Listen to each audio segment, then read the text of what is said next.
बंडू धोत्रे यांच्या अन्नत्याग सत्याग्रहाच्या समर्थनार्थ विराट मानवी साखळी.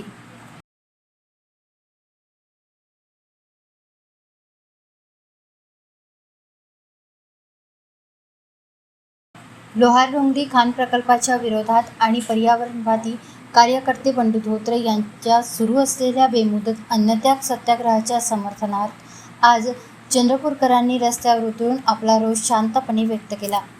आंदोलनाच्या 9व्या दिवशी सेव्ह लोहारडोंगरी सेव्ह चंद्रपूर या मोहिमेअंतर्गत शेकडो समर्थकांनी भव्य मानवी साखळी निर्माण करून सरकारचे लक्ष वेधले.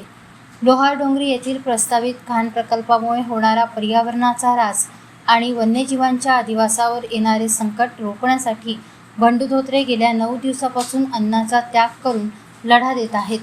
आज आयोजित मानवी साखळीमध्ये शहरातील विद्यार्थी, ज्येष्ठ नागरिक, महिला, पर्यावरणप्रेमी आणि विविध सामाजिक संस्थांचे प्रतिनिधी मोठ्या संख्येने सहभागी झाले होते.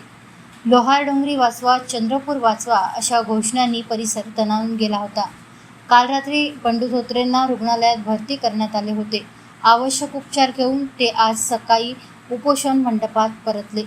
मात्र जोपर्यंत शासन खाण प्रकल्पाच्या वन्यजीव विषयक परवानगी नाकारण्याबाबत ठोस निर्णय घेत नाही, तोपर्यंत हा लढा थांबणार नाही असा निर्धार बंडू धोत्रे यांनी व्यक्त केला आहे.